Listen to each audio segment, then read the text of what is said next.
حضرت ابو ذر غفاری نے جب اسلام سویکار کیا تو آپ اسی وقت حرم شریف میں آئے اور آپ نے مکہ کے لوگوں کے سامنے اسلام کو اپنانے کا اعلان کیا۔ یہ سنتے ہی لوگ آپ پر ٹوٹ پڑے، آپ کو مار مار کر گرا دیا۔ آپ مکہ کے رہنے والے نہیں تھے۔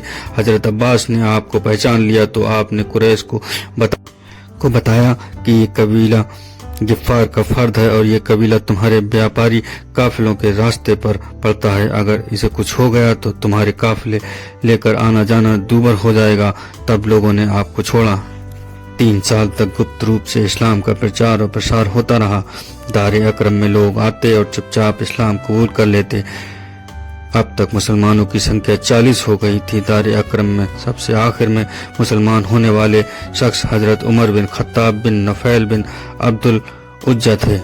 پہلی وحی کے بعد 2.5-3 سال تک وحی کا آنا بند رہا۔ اس سمے کو دور فطرت وحی کہتے ہیں۔ سرکار دو عالم کا شوق اور جذبہ انتہا تک پہنچ گیا۔ آپ بہت زیادہ پریشان رہنے لگے۔ آپ کو اپنا وجود مبارک بھی بے مقصد لگنے لگا۔ اس دور میں سرکار دو عالم نے کئی بار ارادہ فرمایا کہ پہاڑ پر جا کر اپنے آپ کو نیچے گرا دیں۔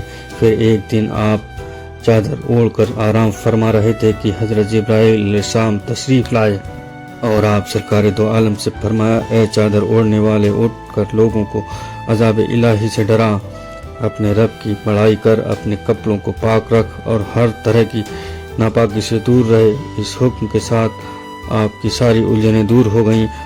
آپ بڑی حکمت اور ایک قائدانہ سوجھ بوجھ کے ساتھ دین کے پرچار اور پرسار میں لگ گئے۔ وحی کا سلسلہ پھر آپ کے حیات مبارک میں کبھی بند نہیں ہوا۔ ایک روز سرکار دو عالم نے حضرت علی سے فرمایا کہ سبھی قبیلوں کے سرداروں کو دعوت کرو۔ اس دعوت میں تقریباً 45 آدمی تھے، جن میں آپ کے چچا بھی شامل تھے۔ کھانے کی ماترا کم تھی لیکن سبھی نے پیٹ بھر کر کھایا۔ یہ ایک معجزہ تھا۔